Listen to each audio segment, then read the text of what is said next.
नमस्कार, मी विनल माळी मडवी. न्यूज मराठी 24/7च्या बातमी महाराष्ट्राची मध्ये आपल्या सगळ्यांचं स्वागत.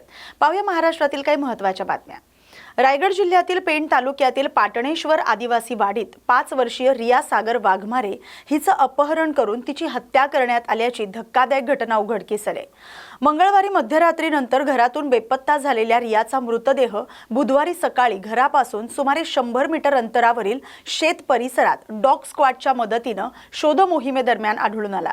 घटनेची माहिती मिळताच रायगड पोलिसांनी तातडीने तपास सुरू केला. तपासादरम्यान किरण भिकू वाघमारे याला ताब्यात घेण्यात आले. चौकशीत त्याने गुन्ह्याची कबुली दिल्याची माहिती पोलिसांनी दिली आहे. आरोपी विरुद्ध संबंधित कलमान्वये गुन्हा दाखल करण्यात आलाय.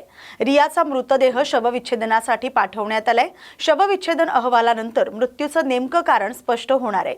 या प्रकरणाचा पुढील तपास सुरू आहे. 8:30 वाजता पोलीस स्टेशन पेणला माहिती प्राप्त झाली की एक रिया सागर वाघमोडे वय 5 वर्ष मुलगी जे की पाटणेश्वर आदिवासी वाडीमध्ये राहतीये, ते काल रात्री पासून बेपत्ता आहे.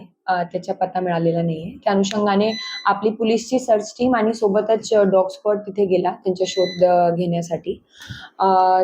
सगळे जे आदिवासी वाड्यातले लोक आहेत त्यांनी शोध घेतला आणि तिथून अंदाजन 100 मीटरच्या डिस्टन्सवरती आपल्याला तिची बॉडी नग्न अवस्थेत मिळाली. त्याच्या पोस्टमॉर्टमसाठी बॉडी हॉस्पिटलमध्ये पाठवण्यात आलेली आहे. डॉक्टरांच्या काय कन्क्लुजन आहे ते आपल्याला समजेल. प्रिलिमिनरी माहितीच्या अनुषंगाने आपल्याला याच्यात जे संशयित आहे किरण भिकू वाघमारे त्याला आपण ताब्यात घेतलेला आहे आणि आपल्याकडे आत्ताची स्टेजवरती पण सफिशियंट एव्हिडन्स आहे की हे जे कृत्य आहे खून प्लस जे काही डॉक्टरांचा असेसमेंट असेल ते त्यांनीच केलेलं आहे. वाशिम जिल्ह्यातील मालेगाव इथं व्हॉइस ऑफ मीडिया पत्रकार संघटना आणि मालेगाव पोलीस ठाण्याच्या संयुक्त विद्यमाने रक्तदान शिबिराचं आयोजन करण्यात आलं. या सामाजिक उपक्रमात पत्रकार आणि पोलीस कर्मचाऱ्यांसह सुमारे 50 जणांनी रक्तदान करून समाजाप्रती आपली जबाबदारी पार पाडली. वाशिम येथील डाळ रक्तपेढीचे डॉक्टर दिगंबर निरगुडे, योगेश जाजू आणि सुजाता जाजू यांच्या पथकानं रक्तदात्यांची तपासणी करून रक्त संकलित केलं. या शिबिराचं आयोजन व्हॉइस ऑफ मीडिया पत्रकार संघटनेचे भागवत मापारी आणि मालेगाव पोलीस ठाण्याचे ठाणेदार राजेश खेरडे यांनी केलं होतं. यावेळी विविध पत्रकार, मान्यवर आणि पोलीस कर्मचारी उपस्थित होते. निसर्गाच्या लहरीपणामुळे अडचणीत आलेल्या शेतकऱ्यांना दिलासा देण्यासाठी रायगड जिल्हा परिषदेच्या वतीनं पेण इथं बियाणं वाटप कार्यक्रम आयोजित करण्यात आला. या उपक्रमातून शेतकऱ्यांना वेळेत दर्जेदार बियाणं उपलब्ध करून देत शेती उत्पादनाला चालना देण्याचा प्रयत्न करण्यात आलाय. कार्यक्रमात जिल्हा परिषद अध्यक्ष मंगेश वाकडीकर यांनी कृषी सभापती वैकुंठ पाटील यांच्या पुढाकाराचं कौतुक करत शेती विकासासाठी 4 कोटी रुपयांची तरतूद करण्यात आल्याची माहिती दिली. आमदार रविशेठ पाटील यांनी देखील पेण तालुक्यातील शेतकऱ्यांना या योजनेचा जास्तीत जास्त लाभ घेण्याचं आवाहन केलं. कार्यक्रमाला जिल्हा परिषद आणि पंचायत समितीचे पदाधिकारी, कृषी अधिकारी आणि मोठ्या संख्येने शेतकरी उपस्थित होते. आजच्या या कृषीच्या कार्यक्रमासाठी या ठिकाणी उपस्थित असलेले आपले जिल्हा परिषदचे अध्यक्ष, माजी जिल्हा परिषदच्या अध्यक्ष, कृषी सभापती, या तालुक्याचे सभापती, या सगळ्यांच्या उपस्थितीत हा कार्यक्रम आज आयोजित केला. खरं म्हणजे जिल्हा परिषदेला पाहिजे तेवढे धन्यवाद दिले पाहिजेत. जिल्हा परिषदेने पहिल्या प्रथम या संकटाला तोंड देण्याचं जे काम केलं आणि गोरगरिबांना आज बियाणाचं वाटप झालं, हे ह्या ठिकाणी आमच्यासारख्या कार्यकर्त्यांना सारखा अभिमान आहे आणि ह्याचा उपयोग शेतकऱ्यांनी करून घेतला पाहिजे. म्हणजे आज जिल्हा परिषदेचे अध्यक्ष वाकडीकर साहेब आहेत, त्यांनी दिलेल्या योगदानामुळे, त्यांनी दिलेली मदत जी सर्वसामान्य शेतकऱ्यांसाठी होती, तीच मदत आज माझ्या या सर्व शेतकऱ्यांना मिळते. याच्यासारखा आम्हाला आनंद नाहीये. हा आनंदाचा क्षण आहे, हा पर्वणीचा क्षण आहे. शेतकरी सुखावला पाहिजे आणि माझा बळीराजा सुखी राहायला पाहिजे, या हेतूने आम्ही या ठिकाणी काम करत आहोत. कोणत्याही पद्धतीचं तथ्य नाहीये. खऱ्या अर्थानं आज रायगड जिल्हा हे भाताचं कोठार आहे आणि आज ज्या 6-7 दिवसात ज्या पद्धतीने ढगफुटी झाली, ज्या पद्धतीने अतिवृष्टी झाली, त्यामुळे माझा बळीराजा, माझा शेतकरी हा हवालदिल झाला आणि याच्या माध्यमातून आमचे कृषी सभापती वैकुंठ पाटील जिल्हा परिषद मध्ये आले. त्याच्या अगोदर फक्त 10 लाखाची तरतूद होती, ती तरतूद आपण 40 लाखाची तरतूद केली. त्याच्यानंतर आपल्या रायगड जिल्ह्यामधील सर्व शेतकऱ्यांना उच्च प्रतीचं असं धान्य मिळालं पाहिजे. त्यासाठी महाबीज करून 1153 हे धान्य आपण देतोय आणि त्याची सर्व व्यूहरचना आणि सर्व रायगड जिल्ह्यातील आज 15,000च्या वरती आपण शेतकऱ्यांना हे वाटप करणार आहोत. त्यामुळे त्याचं नियोजन करण्याच्या हेतूनं आज आपण हा कार्यक्रम आपण इथे केलाय. आज रायगड जिल्हा परिषद व पेन पंचायत समिती यांच्या संयुक्त विद्यमाने आपण लोकांना धान्य वाटप करतो. महाराष्ट्र राज्याच्या सांस्कृतिक कार्य विभाग आणि सांस्कृतिक कार्य संचालनालयाच्या वतीनं बीड शहरात 11 ते 13 जुलै 2026 या कालावधीत 3 दिवसीय महिला लोककला महोत्सव उत्साहात पार पडला. राज्यातील राज्यमंत्री ॲडव्होकेट आशिष शेलार यांच्या मार्गदर्शनाखाली आयोजित या महोत्सवाचं संयोजन श्रीराम पांडे आणि प्राध्यापक विनोद दळवी यांनी केलं. कार्यक्रमाची सुरुवात प्राध्यापक सुशीलाताई मोराळे यांच्या हस्ते सरस्वती पूजनानं झाली.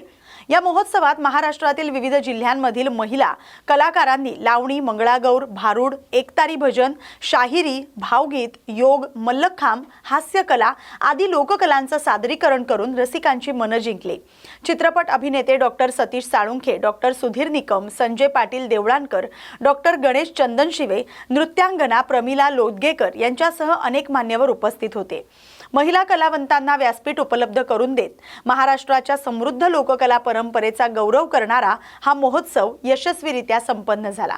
न्यूज मराठी 24/7 या मराठी चॅनलच्या माध्यमातून आपले हार्दिक स्वागत. नमस्कार. महाराष्ट्र शासनाच्या वतीने सांस्कृतिक कार्य विभाग, सांस्कृतिक कार्य संचालनालय, महाराष्ट्र राज्य, मुंबई आयोजित बीड शहरामध्ये महिला लोककला महोत्सव 3 दिवसीय कार्यक्रमाचं आयोजन संयोजकाच्या वतीने करण्यात आलेलं आहे. संयोजक माझ्यासमोर बसलेले आहेत. आपण त्यांच्याशी सविस्तर चर्चा करणार आहोत. नमस्कार. आपलं नाव काय सर? नमस्कार. नमस्कार. मी प्राध्यापक विनोद दळवी, नाट्यनिर्माता आणि दिग्दर्शक. बरं, हे आपला जे कार्यक्रम आहे ते किती दिवसाचा कार्यक्रम आयोजित करण्यात आलेला आहे? हा टोटल 3 दिवसाचा कार्यक्रम आहे आपल्याकडं, 11, 12 आणि 13. ह्या कार्यक्रमाचं ठेवण्याचा उद्देश काय म्हणजे? या कार्यक्रमाचा उद्देश असा आहे की आपले जे काही जुनी रूढी परंपरेनं जे सांस्कृतिक कला चालत आलेले आहेत, जात्यावरल्या ओव्या वगैरे, जे की आता लोप पावत चाललेलं आहे. गौरीचा जे सण आल्यावर आपण जे फेरे वगैरे धरायच्या बाया, हे आत्ताच्या नवीन पिढीला काही माहीत नाही आहे. त्याच्यापासून नवीन पिढी अलिप्त झाली आहे. मोबाईल आले, इन्स्टा आलं, फेसबुक आले, व्हॉट्सअप आलं, नवीन पिढी त्यामध्ये म्हणजे ही आपली पूर्वीची जी जुनी कला पद्धती होती ती संपुष्टात येत आहे असं, ठीक आहे? बरोबर आहे. होय. तर त्याला पुनर्जीवित करण्याचं काम महाराष्ट्र शासनाचा सांस्कृतिक विभाग करत आहे. संस्कृती हां. पूर्ण आपल्या बीड जिल्ह्यात आहे का महाराष्ट्रात सर्वत्र चालू आहे? मुख्यमंत्री आपले मुख्यमंत्री, उपमुख्यमंत्री दोन्ही यांच्या आशीर्वादानं, म्हणजे यांच्या मार्गदर्शनानं म्हणजे सगळं महाराष्ट्रामध्ये कार्यक्रम चालू आहे. आता यामध्ये कोणकोणते कार्यक्रम आयोजित करण्यात आले सध्या? सगळं ओवी ते भरवीपर्यंत जेवढे काही आपले जुने पारंपरिक आले आहेत सण, लावणी, शाहिरी, लावणी आली, भारुड. शायरी आली, भारूड आलं, गवळण आलं, आराधी गीत आले, लोकगीत आले. त्याच्यानंतर तुमचे गौरीचे सण आले. सणाच्या दरम्यान ज्या काही फुगड्या वगैरे व्हायच्या, जात्यावरल्या ओव्या, हे सगळं जेवढे लोककला आहे, अगदी भलकरी दादा भलर, शेतावरले जे शेतकरी गीत गात होते पेरणी करताना, जे कलाकार जे आहेत ते आपल्या महाराष्ट्रात मधून येणार आहेत का आपल्या बीड जिल्ह्यामधून? पूर्ण महाराष्ट्रातून कलाकार आहेत, आपल्या जिल्ह्यातून कलाकार आहेत, आपल्या तालुक्यातून कलाकार आहात, ग्रामीण भागातून कलाकार आहेत. अनेक कलावंत खूप त्यांच्या अंगी कलेचे गुण असतात, परंतु त्यांना व्यासपीठ मिळत नाही. तर यांच्यासाठी आपण काय प्रयत्न करणार आहात? शासन त्यासाठी वेगवेगळ्या स्तरावर सांस्कृतिक डिपार्टमेंट काम करत आहे. त्याच्यावर प्रत्येक म्हणजे सांस्कृतिक डिपार्टमेंटच्या वतीनं प्रत्येक अँगलनं आपण हे करतोय, कलाकारांना संधी देण्याचा प्रयत्न करतो. राज्यनाट्य असू द्या, नवोदित कलाकारांसाठी हौशी नाट्य स्पर्धा असते. याच्यामध्ये जे प्रथम येणारे स्पर्धक आहेत तर यांच्यासाठी काही शासनाने बक्षीस वगैरे काय ठेवण्यात आलेलं आहे का? किंवा प्रसिद्धीपत्र देऊन त्यांचा गौरव केला जाणार आहे का आपल्या वतीने? नाही, या कार्यक्रमामध्ये नाही, पण स्पर्धा ज्या असतात समजा हा, म्हणजे याच्यामधूनच समजा पुढे गुणवत्तेसाठी निवड केली जाणार आहे का? हा फक्त प्रेझेंटेशनचा भाग आहे, ही कुठली स्पर्धा नाही, हा महोत्सव आहे. हा, महोत्सव. हा महोत्सव आहे, हे काही कॉम्पिटिशन नाही. बरोबर.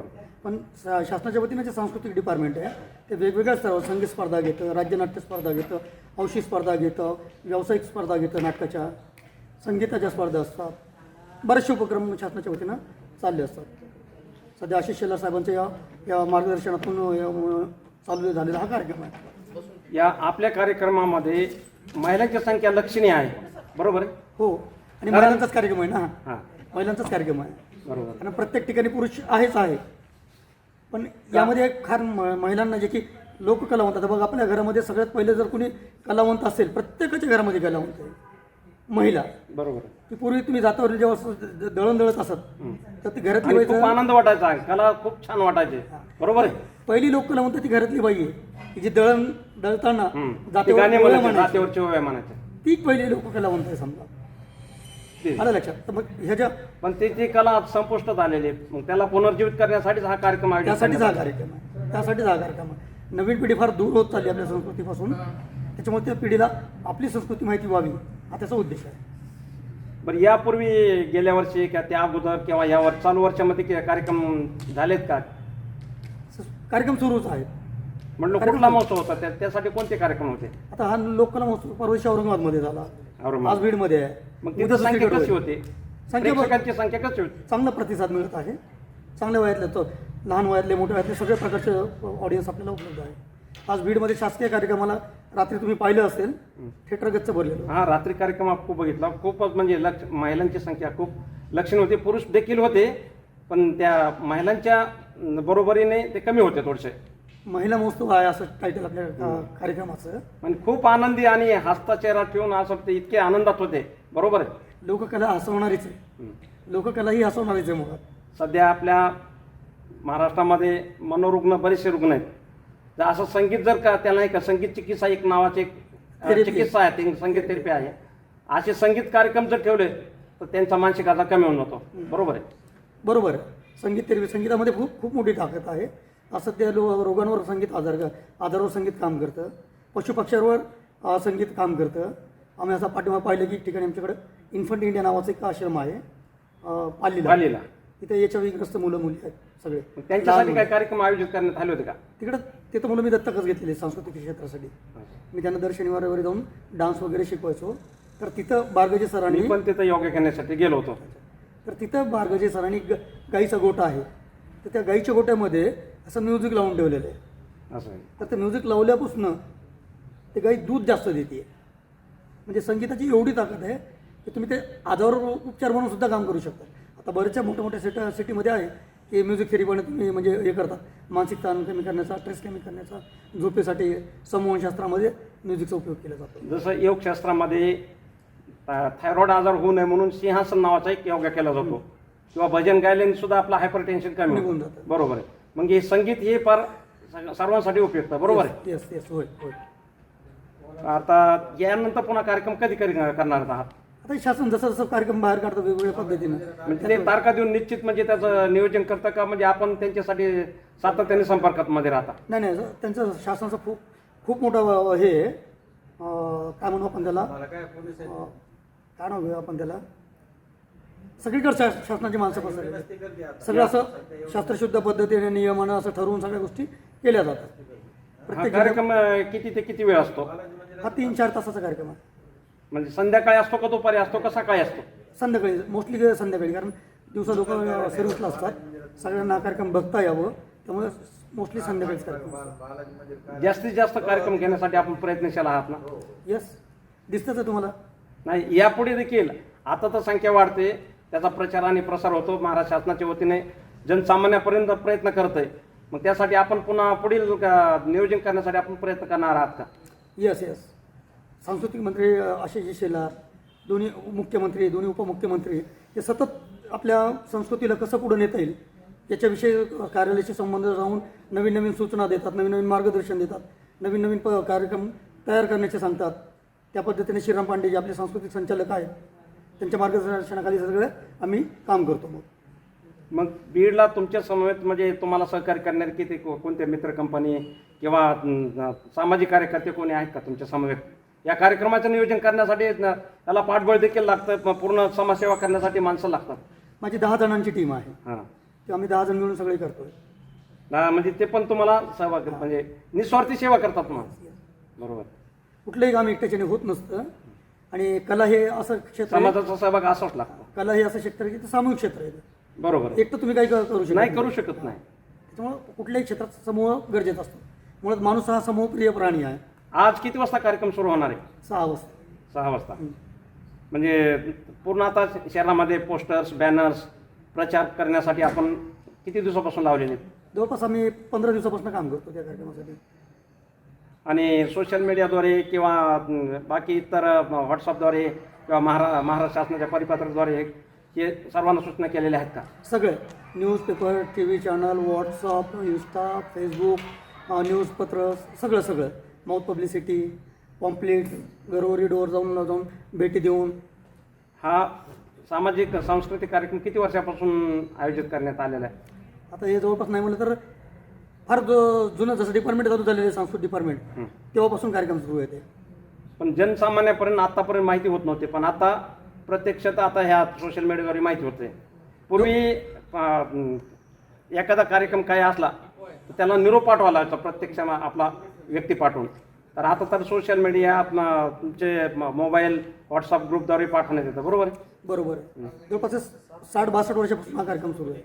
62 वर्षापासून 60-62 वर्षापासून दरवर्षी नवीन कार्यक्रम चालू असतात. आता मराठी चित्रपटमध्ये काही कलाकार असतात किंवा इतर त्या तमाशा कलावंत तर पूर्ण मोडीत निघाल्यासारखे झाले आता. आणि सध्या तर सोशल मीडिया आता चित्रपट देखील कोणी पाहत नाही, कारण इथं मोबाईलवर यूट्यूबवर त्यांना चित्रपट पाहायला भेटतात. मग कलाकाराला ती संधी आता त्यांना मिळण्यासाठी खूप प्रयत्न करतात. तर ह्यासाठी आपण काय करणार? हे काय, ह्याच्यासाठी आपल्या राज्यनाट्य स्पर्धा असतात, तमाशाच्या स्पर्धा असतात, लावणीच्या स्पर्धा असतात, गायनाच्या स्पर्धा असतात. हे तेच माध्यम आहे. आणि पुनर्जीवित करण्यासाठी पूर्वीचे जुने कार्यक्रम पूर्ण पुन्हा सगळे सुरू करणार आपण. सुरू आहेत. ठीक आहे, माहिती दिल्याबद्दल धन्यवाद. व्हिडिओ जर्नालिस्ट डॉक्टर RK आसू, बीड, महाराष्ट्र. करू का? चिचोंडी पाटील येथून श्रीराम तीर्थ प्रासादिक पायी दिंडीचं 16 जुलै रोजी सकाळी 8:30 वाजता पारंपरिक उत्साहात प्रस्थान होणार आहे. गेल्या 5 वर्षांपासून सुरू असलेल्या या दिंडी सोहळ्यात दरवर्षी सुमारे 3 ते 3.5 हजार भाविक सहभागी होत आहेत. गावातून भव्य मिरवणुकीनं दिंडी मार्गस्थ होते. या दिंडी सोहळ्यात पंचक्रोशीतील सर्व भाविकांनी मोठ्या संख्येनं सहभागी होऊन वारीचा आध्यात्मिक लाभ घ्यावा असं आवाहन स्वामी रामानंद पुजपुरीजी, संजय महाराज घोडके तसंच समस्त दिंडी चालक मालकांनी केलंय.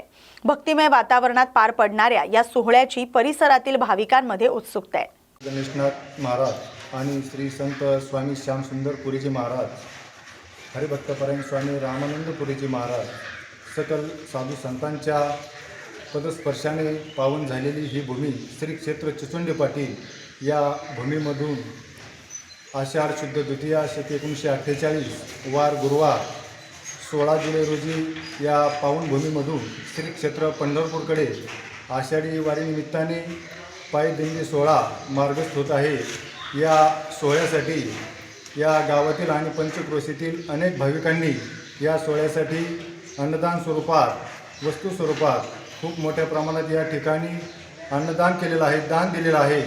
आणि या सर्वांच्या सहभागातून हा सोहळा श्री क्षेत्र पंढरपूरकडे मार्गस्थ होत आहे. पायी दिंडी सोहळा विश्वस्त आणि ग्रामस्थांच्या सहभागातून या सोहळ्याचं नियोजन करण्यात आलेलं आहे. या सोहळ्यासाठी विश्वस्तांच्या वतीनं गावातील आणि पंचक्रोशीतील सर्व वारकरी मंडळी असतील, भजनी मंडळी असतील, सर्व यात्रेकरू असतील, या सर्वांना या सोहळ्याचं विश्वस्तांच्या वतीने, ग्रामस्थांच्या वतीने सर्व पायी दिंडी सोहळ्यामध्ये जे काही अन्नदान असेल याची सर्व व्यवस्था या ठिकाणी या सहभागातून करण्यात आलेली आहे. तरी विश्वस्त आणि ग्रामस्थांच्या वतीने आम्ही या ठिकाणी सर्वांना या सोहळ्यात उपस्थित राहून, या वारीमध्ये उपस्थित राहून या सोहळ्याचा आनंद द्विगुणित करावा अशी या ठिकाणी विनंती करतो. रामकृष्ण हरी. पूर्ण दिंडी प्रस्थान व्हायची, किती तारखेला व्हायची आणि किती दिवसाची परंपरा आहे तुमची, याच्यावर काय सांगा? गुरुर्ब्रह्मा गुरुर्विष्णू गुरुर्देव महेश्वरः, गुरु साक्षात परब्रह्म तस्मै श्री सद्गुरुवे नमः. श्रीराम तीर्थ प्रासादिक पायी दिंडी सोहळा चिचोंडी पाटील गेल्या 5 वर्षापासून भव्य दिव्य स्वरूपामध्ये प्रतिवर्षीप्रमाणे संपूर्ण पंचक्रोशीतील वारकरी या सोहळ्यामध्ये सामील होऊन मोठ्या आनंदानं दरवर्षी पंढरीच्या पांडुरंगाकडे जात असतात. याही वर्षी या ठिकाणी 5व्या वर्षाची उत्तम आणि विशेष तयारी ग्रामस्थाच्या माध्यमातून या ठिकाणी तयारी झालेली आहे. तरी या ठिकाणी श्रीराम तीर्थ प्रासादिक पायी दिंडी सोहळा ज्यांच्या संकल्पनेतून हा सोहळा निर्माण झाला अशी ब्रह्मलीन श्री श्यामसुंदर महाराज पुरी यांच्या माध्यमातून ही संकल्पना होती. त्यांचे उत्तराधिकारी श्री रामानंदजी स्वामी यांच्या मार्गदर्शनानं प्रतिवर्षीप्रमाणे याही वर्षी चिचुंडी पाटील अहिल्यानगर श्रीराम मंदिर तसेच गणेशनाथ महाराज कृपा आणि श्यामसुंदर महाराज पुरी यांच्या मार्गदर्शनाने या ठिकाणी हा सोहळा दरवर्षीप्रमाणे पंढरपुराकडे जात असतो. किती तारखेला प्रस्थान होणार आहे तुमचं? या ठिकाणी 16/7/2026 या रोजी सकाळी 8 वाजता या ठिकाणी श्रीराम मंदिर आणि गणेशनाथ मंदिर या दोन्ही मंदिरामध्ये अभिषेक होऊन दिंडी प्रस्तावने या ठिकाणी निघते पंढरपूरच्या दिशेने. भाविकांना काय संदेश देणार?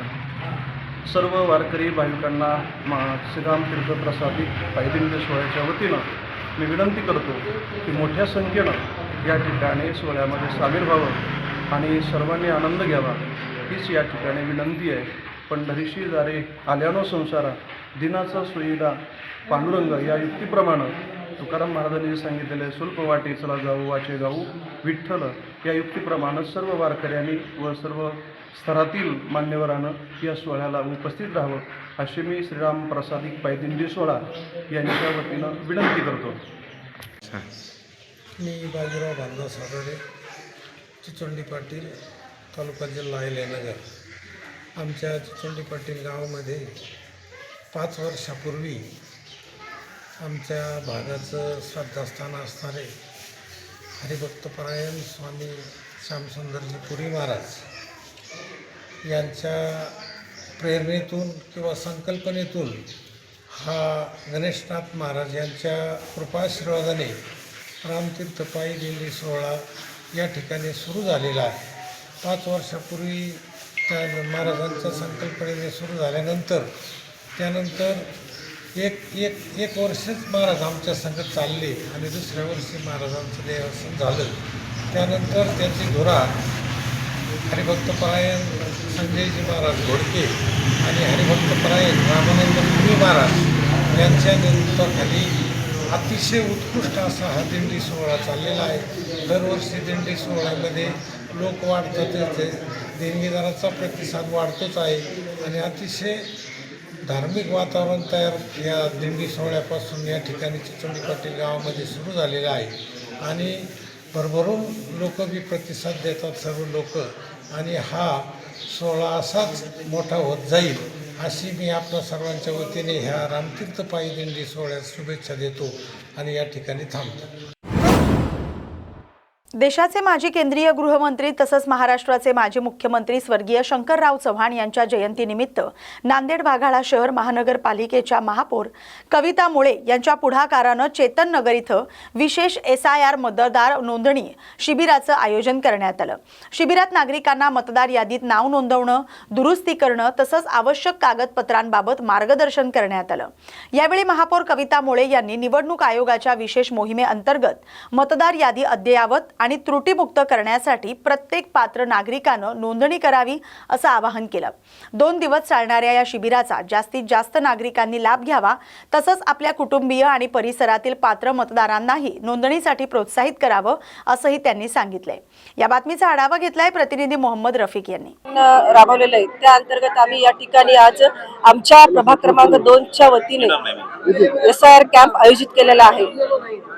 BLO प्रत्येक डोर टू डोर जात आहेत नोंदणीसाठी, पण काही ठिकाणी डोरला लॉक असते. 3 वेळेस जाऊनही जर ते मतदार भेटला नाही किंवा मतदारांना BLO नाही भेटला तर अशा लोकांना व्यवस्था व्हावी मतदार नोंदणी करण्यासाठी.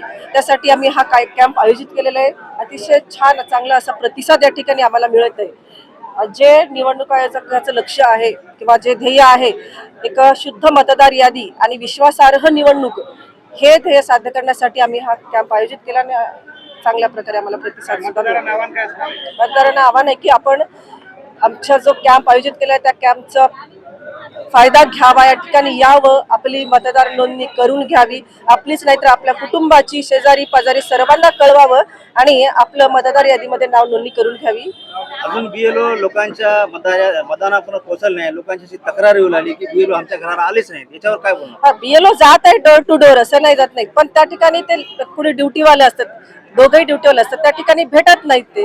मग त्यांना भेटत नाहीत, त्यांचीच व्यवस्था म्हणून आम्ही ह्या ठिकाणी जी कंप्लेंट लोकांची आहे आम्हाला भेटत नाही BLO, त्यांचीच व्यवस्था म्हणून आम्ही हा कॅम्प आयोजित केलेला आहे. या थ्रू त्यांना 2 दिवस आहे, आज आणि उद्या, आणि ह्याच्यानंतर 2 दिवसानंतर एवढा प्रतिसाद आहे की आम्ही ह्याच्यानंतरही 2 दिवसीय कॅम्प आयोजित करणार आहोत. आणि त्याच व्यवस्थेसाठी आम्ही हे कॅम्प आयोजित केला आणि लोकांची सोयी सुद्धा या ठिकाणी होते.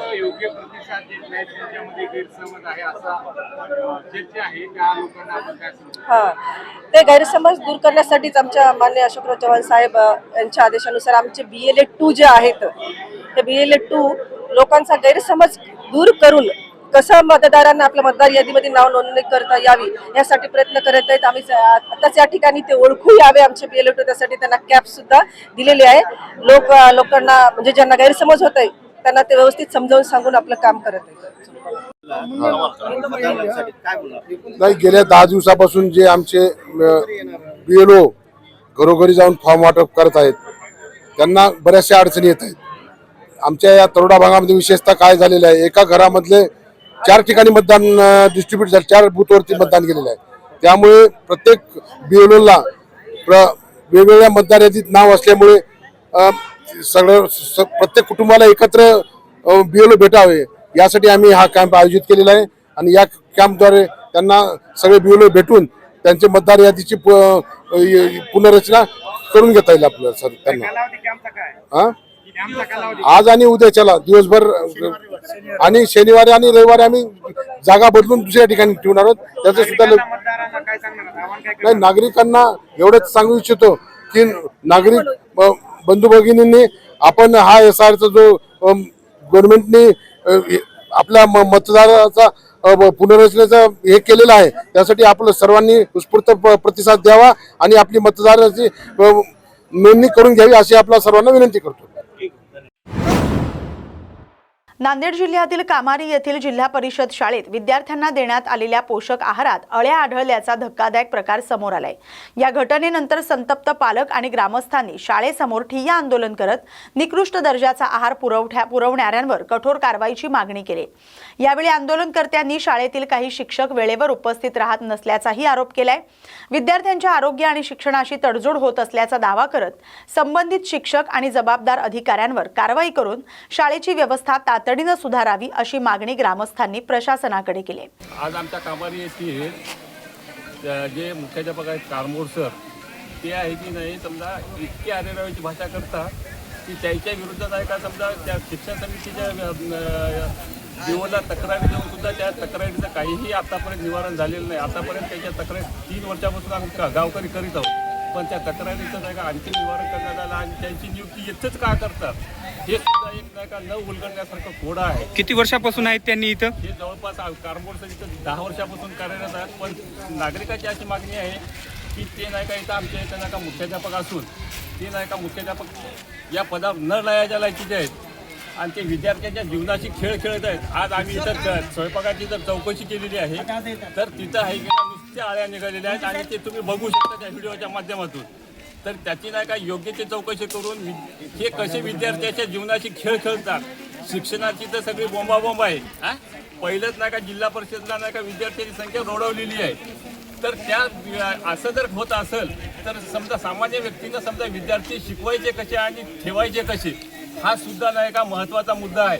आणि ग्रामीण भागात नाही का शिक्षणाची अवस्था अशी बघून तुम्ही शासनाने यावर त्वरित कारवाई करून आणि हे अन्नात इथं आळ्या पडलेल्या शाळेत आल्यानंतर खिचडी शिजवण्याच्या रूमकडे गेल्यानंतर तुमच्या निदर्शनात काय आले? तिथं नाही का लसण पेस्टच्या त्या आळ्या, नुसतं उघड्यावर अन्न, टमाट्यामध्ये आळ्या आता तुम्ही बघू शकता आणि ते तुमचा व्हिडिओ सुद्धा लाईव्ह केलेला आहे.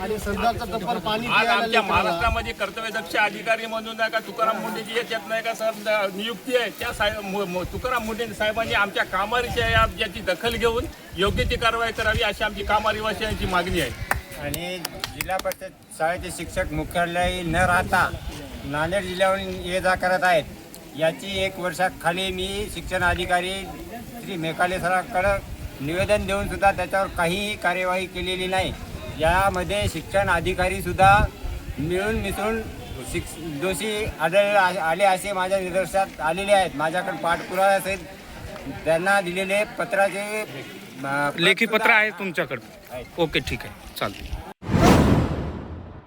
छत्रपती संभाजीनगर जिल्हाधिकारी कार्यालयासमोर पैठण तालुक्यातील तांडा बुद्रुक येथील अल्पभूधारक शेतकरी भाऊसाहेब माणिकराव घनवट यांनी आमरण उपोषण सुरू केले।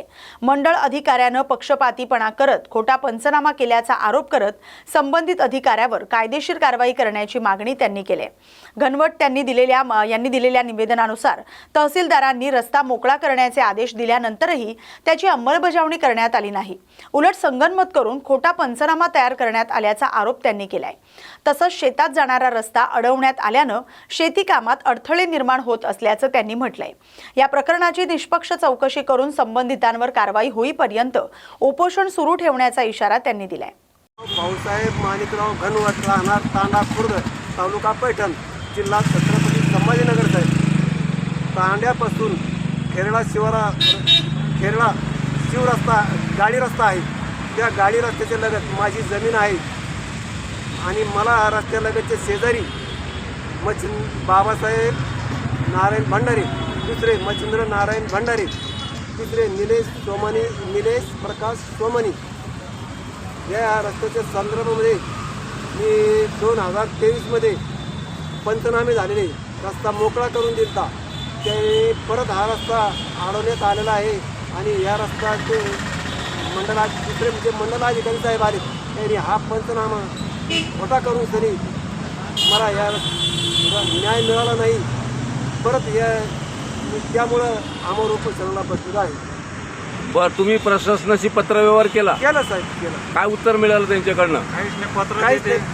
पत्र देते आणि पत्राच्या आधारे करू बुवा, देऊ बुवा। कारवाई आतापर्यंत कोणावर झालेली नाही, कोणावर कारवाई झालेली नाही। बरं, मग तुमच्या प्रमुख मागण्या काय? मग प्रमुख मागण्या रस्ता मोकळा करून देणे। जर शासनाने नाही रस्ता करून, तुमच्या काय प्रमुख मागण्या आहेत? प्रमुख मागण्या आपला रस्ता मोकळा करून देणे आणि त्यांच्यावर कारवाई करणे। कुणावरती? मंडलाधिकारी वाघमारे, मंडलाधिकारी साहेब। जर तुमच्या मागण्या मान्य नाही झाल्या तोपर्यंत उठणार नाही साहेब मी, तोपर्यंत आमरण उपोषणावरून का? माझं नाव नरहरी दिगंबर घनवट, हे माझे चुलते आहे। तुम्ही आम्ही रस्त्याच्या संदर्भात इथं आलेलो आहे आणि तुमच्या काय समस्या आहेत? आमच्या समस्या, आम्हाला रस्ता नाही, वावरात जायला वाट चांगली नाही। वाट आहे पण ती वाट हटकून शेजारी पाजारी सगळे आडीते, त्याच्यामध्ये पाणी सोडिते, काट्या तोडून देत नाही। आम्ही वावरात जायचं कसं नाही, खड्डे करते त्याच्यामध्ये काही पण म्हणजे आम्ही आमचा स्वतः एक रस्ता 50,000 रुपये घालून रस्ता तयार केलेला आहे आमच्या म्हणून काम। अधिकारी आले होते आमच्या इथं, पंचनामा सगळा केला, झाला सगळा, पण समोरचे गैरअर्जदार आहे का, गैरअर्जदाराच्या कडून जास्त म्हणजे बोलले ते, त्यांचं सगळं संगमंग समजा कसे का ना ते ॲडजस्ट झाले ते सांगता येणार नाही आपल्याला। पण आम्हाला फक्त रस्ता लागतो, आम्हाला वावरात कसं जावं, आमचं सगळं म्हणजे वावरात जायची अडचण आहे। आम्ही माझी शेती कशी करावं, शेती करायसाठी आम्हाला रस्ताच नाही ना, त्यामुळं आम्हाला आज ही वेळ आली आणि आम्हाला जोपर्यंत म्हणजे न्याय भेटणार नाही तोपर्यंत आम्ही इथंच असंच बिना अन्न पाण्याचं इथेच बसणार आहे। ठीक आहे, धन्यवाद।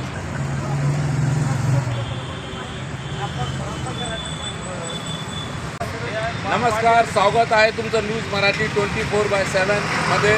आपण आहोत संभाजीनगर येथे कलेक्टर ऑफिस समोर। इथे तुम्ही बघू शकता, इथे बसलेले आहेत महसूल नियम धाब्यावर बसून एका भ्रष्ट मंडल अधिकाऱ्याचा भ्रष्टाचार झालेला आहे, त्याच्या विरोधात उपोषणाला बसलेले आहेत। कन्नड तालुक्यातील शेलगाव येथील 6 वर्षांपासून प्रलंबित असलेला रस्त्याचा प्रश्न अखेर मार्गी लागलाय। तहसीलदार सारिका भगत यांच्या पुढाकारानं शेतकरी, महिला, वृद्ध आणि विद्यार्थ्यांसाठी महत्त्वाचा असलेला रस्ता मोकळा करण्यात आलाय। सुमारे 250 ते 300 नागरिकांचा दीर्घकाळाचा त्रास संपलाय। शेलगाव येथील गट क्रमांक 23, 24, 26, 27, 70 आणि 72 यामधील शेतकऱ्यांच्या रस्त्याचा प्रश्न गेल्या 6 वर्षांपासून प्रलंबित होता। यासाठी शेतकऱ्यांनी अनेकदा पाठपुरावा केला होता। काही महिन्यांपूर्वी या मागणीसाठी आमरण उपोषणही करण्यात आलं होतं। यावेळी तहसीलदार सारिका भगत यांनी तोडगा काढण्याचं आश्वासन दिलं होतं। त्यानंतर अर्जदार आणि गैरअर्जदार यांच्यात समन्वय साधत महसूल अधिकारी, ग्राम महसूल अधिकारी, सरपंच, पोलीस पाटील, तंटामुक्ती समिती आणि ग्रामस्थांच्या उपस्थितीत बैठका घेण्यात आल्या। सामोपचारानं वाद मिटवून 30 जून 2026 रोजी आदेश काढण्यात आला आणि 14 जुलै रोजी प्रत्यक्ष रस्ता खुला करण्यात आला। रस्ता खुला झाल्यानंतर शेतकरी, महिला, वृद्ध आणि विद्यार्थ्यांनी आनंद व्यक्त करत महसूल प्रशासनाचे आभार मानले. नमस्कार. आज या ठिकाणी जवळजवळ 30 वर्षापासून आमचा एक रस्त्याचा प्रॉब्लेम होता, वाद होता. परंतु संपूर्ण गावांनी मिळून या ठिकाणचे सर्व शेतकरी, पोलीस पाटील, ग्रामपंचायत सदस्य, सरपंच, उपसरपंच, तहसीलदार मॅडम आणि आपले मंडल अधिकारी सर्वच गावकऱ्यांनी मिळून या ठिकाणी सुरुनामा केला. आणि विशेष म्हणजे आपले जे इब्राहिम पटेल आहे ते सुद्धा या ठिकाणी आले होते. त्यांनी सुद्धा या रस्त्याला संमती दिली. 40 वर्षापासून हा वाद होता, पण एक आदर्श या गावासमोर राहिला. आम्ही सर्वांना प्रेमानं बसून एका ठिकाणी येऊन आणि हा सर्व शेतकऱ्याचं या ठिकाणी कल्याण होणार आहे. कारण हा रस्ता 30 वर्षापासून बंद होता, खूप चिखल होता. परंतु आता सर्वांनी एकत्र मिळून काय चांगलं आणि काय वाईट हे सर्वांना कळायला लागलं. म्हणून हा आज आम्ही वाद आज संपुष्टात आला. या ठिकाणी आज मंडल अधिकारी या ठिकाणी आले, यांच्या हाताने उद्घाटन केलं आणि आजपासून हा रस्ता सुरू होत आहे. त्याबद्दल मी या शेतकऱ्यांचं मी मनापासून अभिनंदन करतो आणि थांबतो. मॅडम नमस्कार. या कन्नड तालुक्यातील जे शेलगाव आहे तर या ठिकाणी जो हा रस्ता आहे तर या रस्त्याची गेल्या 2021 पासून आमच्या माहितीप्रमाणे वाद चालू होता. मात्र खूप या रस्त्या दुरावस्थेअभावी खूप मोठी समस्या निर्माण झाली होती आणि ती आता तुमच्या कार्यकाळामध्ये या ठिकाणी या रस्त्याचा प्रश्न सॉल्व्ह झाला. काय सांगाल नेमकं इतर शेतकऱ्यांना? मी सर्वप्रथम इथे येऊन मला 6 महिने झाली आणि जेव्हा मी इथे आले तहसीलमध्ये, मला वाटतं सगळ्यात पहिला केलेला स्पॉट आहे मी स्थळपाणी या रस्त्याचीच केलेली आहे शेलगावमध्ये मी जॉईन झाल्यानंतर. त्यामध्ये आम्ही पहिल्या वेळी येऊन गेलो त्यावेळी अफजल पटेल व इतर तसेच रसूल संडू पटेल विरोधात होते आणि यांचा जो आधीपासूनचा वाद आहे आणि त्यामध्ये काही निर्णयही याआधीही अधिकाऱ्यांनी घेतलेली होती त्याची अंमलबजावणी, त्याचबरोबर रस्ता खुला करण्याकरणी आम्ही आमच्या टीमसह इथे व्हिजिट दिली असता जे उपोषणकर्ते बसले होते, त्याचबरोबर गावातील आमचे सरपंच, पोलीस पाटील तसेच प्रतिष्ठित नागरिक सर्वांच्या मदतीने आम्ही येथे सर्वजण उपस्थित झालो आणि तडजोडून हा रस्ता मिटवण्यासाठी आम्ही प्रयत्न केला आणि त्या पद्धतीने आमच्याही तडजोडीला सर्व गावकऱ्यांनी व सर्व अर्जदार व गैरअर्जदारांनी प्रतिसाद देऊन हा रस्ता खुला करण्याकामी सहकार्य केले व आज आम्ही हा रस्ता खुला केलेला आहे. परभणी जिल्ह्यातील विकास कामांना गती देण्यासाठी पालकमंत्री मेघना बोर्डीकर यांच्या अध्यक्षतेखाली जिल्हा वार्षिक योजनेची आढावा बैठक जिल्हा नियोजन सभागृहात पार पडली. बैठकीत जिल्ह्यातील विविध विकास कामांचा आढावा घेण्यात आला. तसंच आगामी कामांच्या नियोजनावर लोकप्रतिनिधी आणि अधिकाऱ्यांमध्ये चर्चा करण्यात आली.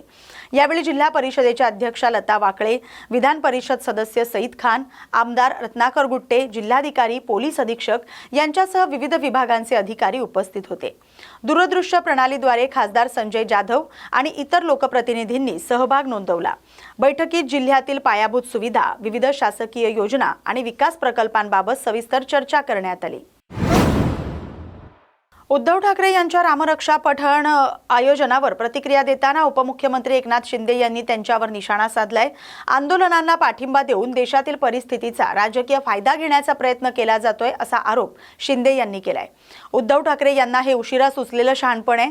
सरकार विरोधात जेव्हा आंदोलनं होतात तेव्हा त्यांचा नेहमीच पाठिंबा असतो. देशभर सुरू असलेल्या आंदोलनातून स्वतःची राजकीय पोळी कशी भासता येईल याचंच राजकारण ते करतायत अशी टीका एकनाथ शिंदे यांनी केली आहे. पंतप्रधान नरेंद्र मोदी यांच्या नेतृत्वाखाली भारत प्रगतीच्या दिशेने वाटचाल करत असल्याचं सांगत शिंदे यांनी विकास, रोजगार आणि विविध योजनांच्या माध्यमातून युवक, शेतकरी आणि महिलांसाठी काम होत असल्याचा दावा केलाय. तयारी पण त्यांनी दर्शवलेली, त्यासोबतच रामरक्षा मंडळासाठी ते नागपुरात देखील जाणार आहेत आणि त्या ठिकाणी सुद्धा ते आपला आवाज बुलंद करणार आहेत. तुमची प्रतिक्रिया?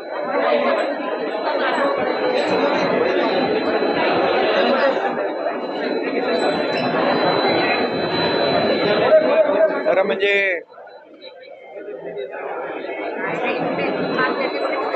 आता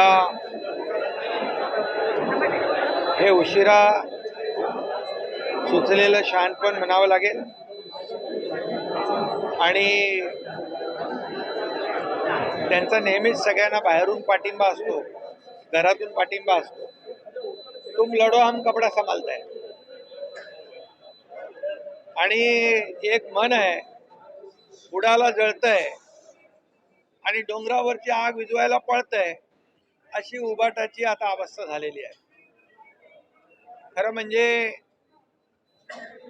विद्यार्थ्यांचं जे आंदोलन, सोनम वांगचुक यांचं जे आंदोलन आहे, एकंदरीत जेव्हा जेव्हा सरकारच्या विरोधामध्ये अशा प्रकारची आंदोलनं जे जे लोक करतात त्यांना मात्र यांचा पाठिंबा असतो.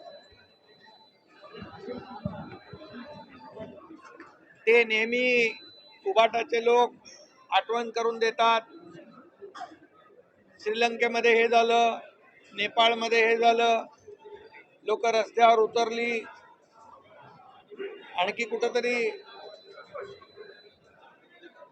श्रीलंका झालं, नेपाळ झालं, बांगलादेश झालं, अशी मुद्दामून आठवण करून देण्याचं काम हे उबाटा करताय. आणि आता त्यांना वाटतंय की हे जे काय आंदोलन जे सुरू आहे देशव्यापी, त्यामध्ये आपली पोळी कशी भाजून घेता येईल अशा प्रकारचं खालच्या थराचं राजकारण करण्याचा हेतू त्यांचा आहे. म्हणजे देशामध्ये आणि राज्यामध्ये अराजकता कशी पसरेल, कायदा सुव्यवस्था कशी बिघडेल आणि लोक रस्त्यावर येऊन आंदोलनं कशी करतील, अशा भ्रमामध्ये ही सगळी मंडळी आहेत. खरं म्हणजे बांगलादेश असेल, श्रीलंका असेल, नेपाळ असेल, तिथली आर्थिक परिस्थिती रसातळाला गेली होती. तिथं अर्थव्यवस्था कोलमडून गेली होती, लोकांचे खाण्याचे बांधे झाले होते. परंतु या देशामध्ये प्रधानमंत्री मोदी साहेबांच्या नेतृत्वाखाली हा देश पुढे जातोय, आर्थिक व्यवस्था वाढतीये, आर्थिक महासत्तेकडे वाटचाल आपला देश करतोय. जवळपास 80,000 लोकांना मोफत अन्नधान्य देण्याचं काम या ठिकाणी होतंय. 32 कोटी लोकांना दारिद्र्य रेषेच्या वर आणण्याचं काम देशाने केलंय. त्यामुळे हा फरक आहे. इतर देशामध्ये झालेलं अराजकता पसरलेली ती या देशामध्ये किंबहुना या राज्यामध्ये परिस्थिती उलटी आहे. आणि म्हणूनच 2014 पूर्वीचं आपण पहा की UPA काँग्रेस सरकारच्या काळात झालेले भ्रष्टाचार, झालेले मोठे मोठे स्कॅम हे या देशातल्या युवकांनी पाहिलेले आहेत. आणि म्हणून 2014 नंतर या देशातला युवा वर्ग हा प्रधानमंत्री मोदीजींच्या सोबत आहे, आजपर्यंत आहे. 2014 नंतर झालेली देशाची प्रगती तो युवा पाहतोय. मिळणाऱ्या हाताला नोकऱ्या, मिळणारं काम हा युवक पाहतोय. आणि म्हणूनच याची पोटदुखी जी आहे, आणि म्हणून हा युवा जो आहे हा देशाच्या प्रधानमंत्री नरेंद्र मोदीजी जे या देशाला पुढे नेत आहेत त्यांच्या बरोबर साथीने हा पुढे चाललेला आहे. आणि म्हणून मोदीजींनी अनेक निर्णय घेतले. युवक, गरीब, शेतकरी, महिला हे 4-5 वर्ग जे आहेत या वर्गांना न्याय देण्यासाठी अनेक योजना सुरू केलेल्या आहेत. त्यामुळे हे जे काही यांच्या मनामध्ये आहे की देशामध्ये अराजकता पसरली पाहिजे, देशामध्ये कायदा सुव्यवस्था बिघडली पाहिजे, आणि म्हणून हे जे काय आहे हे लोकांना प्रोवोक करण्याचं काम, भडकवण्याचं काम या ठिकाणी करतायत. परंतु त्यांच्या प्रयत्नांना यश कधीच येणार नाही. कारण हा देश, या देशाला एक संस्कृती आहे, या राज्याला एक संस्कृती आहे, आपल्या परंपरा आहे. आणि म्हणूनच हा केविलवाना प्रयत्न आहे. का जाऊन तिकडे बसत नाही त्यांच्याबरोबर? का घरातूनच तुम लढो हम कपडा संभालते, नेहमी बाहेरून पाठिंबा, आमचा इथून पाठिंबा. टीईटी परीक्षा, कर्जमाफी, एसटी महामंडळ आणि इतर मुद्द्यांवर मुख्यमंत्री देवेंद्र फडणवीस यांनी विविध प्रतिक्रिया देताना विरोधकांवर निशाणा साधला. राहुल गांधी यांच्या टीकेला उत्तर देताना त्यांनी राहुल गांधींनी आधी स्वतःच्या पक्षाकडे आणि त्यांच्या सरकारांकडे बघावं, त्यानंतर बोलावं असं त्यांनी म्हटलंय. टीईटी परीक्षेच्या मुदतवाढीबाबत बोलताना फडणवीस यांनी सांगितलंय की पेपर फोडी करणाऱ्यांवर पोलिसांनी कारवाई केली आहे. आरोपी आंतरराज्यीय टोळीतील असल्याचं समोर आलंय. परीक्षा पुढे ढकलण्याचा निर्णय पारदर्शक आणि सुरक्षित परीक्षा घेण्यासाठी घेण्यात आल्याचं त्यांनी स्पष्ट केलंय. कर्जमाफीबाबत मुख्यमंत्री म्हणाले की यापूर्वी लाभापासून वंचित राहिलेल्या पात्र शेतकऱ्यांचाही आता समावेश करण्यात आलाय. उद्धव ठाकरे यांच्या रामरक्षा पठण कार्यक्रमावर भाष्य करताना फडणवीस यांनी त्यांच्यावर टीका केली आहे. रामरक्षा वाचता आली पाहिजे, मला संपूर्ण रामरक्षा पाठ आहे असं ते म्हणाले की प्रोएक्टिव्हली सरकारने कारवाई करून पेपर फोडणाऱ्यांना पकडलं आणि म्हणून ती परीक्षा पुढे नेली. पेपर फुटल्यानंतर नाही, त्याच्या आधी ही कारवाई महाराष्ट्र सरकारने आमच्या पोलिसांनी केलेली आहे आणि निश्चितपणे पुढची परीक्षा योग्य पद्धतीने व्हावी याचं नियोजन चाललं आहे. त्याच्या तारखा देखील लवकरच आम्ही घोषित करणार आहोत.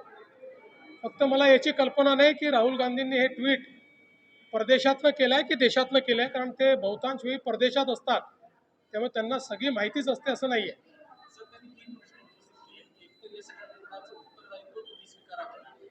मुख्यमंत्र्यांनी हे देखील जाहीर करावं की तुम्ही नवीन परीक्षा कधी घेणार आणि शेवटचा प्रश्न, ज्यांचं वर्ष वाया गेले त्यांना त्या वयाच्या अटीमधून सूट देण्यात यावी. मला असं वाटतं की या तिन्ही गोष्टींचं उत्तर यापूर्वीच दिलेलं आहे. आपण प्रोएक्टिव्हली कारवाई केली आहे. ज्यांना पकडलं आहे ते तर आंतरराज्यीय गुन्हेगार निघालेले आहेत.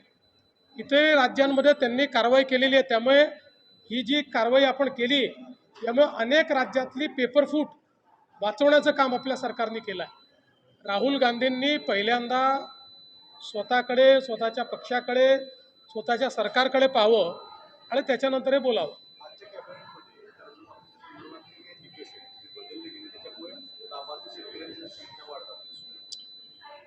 मी विधानसभेत घोषणा केली होती, आजपर्यंत सगळ्या कर्जमाफी योजनांमध्ये लगतच्या कर्जमाफी योजनेतले जे पात्र उमेदवार असतात त्यांना अपात्र करण्यात आलं. यावेळी आम्ही त्यांनाही 50,000पर्यंत पात्र करण्याचा निर्णय घेतला होता, पहिल्यांदा खास बाब म्हणून. परंतु रणधीर सावरकर यांच्या नेतृत्वात सत्ता पक्षाचे आमदार मला भेटले आणि त्यांनी विनंती केली की त्यांनाही 2 लाखापर्यंत कर्जमाफी द्यावी. म्हणून पहिल्यांदा राज्याच्या इतिहासामध्ये कर्जमाफीमध्ये त्यांचाही समावेश करण्यात आलेला आहे. मुळामध्ये दुसरी जी अट होती की 26-27चेही पैसे भरले तर प्रोत्साहनपर पैसे मिळतील, ती 26-27ची अट जी आहे ती आपण काढून टाकलेली आहे. 25-26चे पैसे ज्यांनी भरले असतील त्यांना प्रोत्साहनपर अशा पद्धतीनं मदत मिळणार आहे. यामुळे काही शेतकरी जे अपात्र झाले असते ते सगळे पात्र झालेले आहेत आणि मला असं वाटतं आता देशातली आणि राज्यातली सगळ्यात मोठी कर्जमाफी 56 लाख शेतकऱ्यांकरता ही कर्जमाफी आपण त्या ठिकाणी जाहीर केली.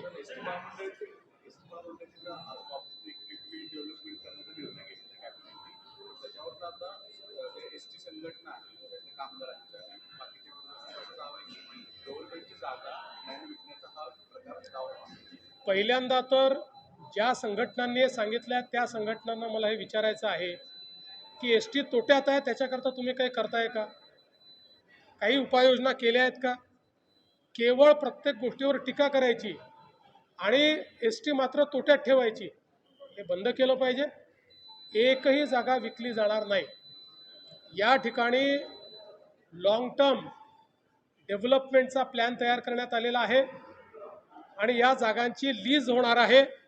जागांची मालकी ही सदैव एसटी महामंडळाचीच असणार आहे.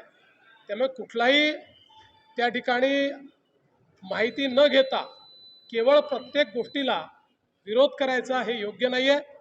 पहिल्यांदा या सगळ्या संघटनांची जबाबदारी आहे की एसटीच्या सगळ्या घोटाळ्यांना बाजूला करून एसटी फायद्यात आणली पाहिजे. या दृष्टीनं मात्र कुठलंही काम करताना ते दिसत नाही. या बातमीसोबतच बातमी महाराष्ट्राची मध्ये वेळ झाली आता इथेच थांबण्याची. अशाच महत्त्वाच्या बातम्यांसाठी पाहत राहा न्यूज मराठी 24/7. नवा भारत, नवा विचार.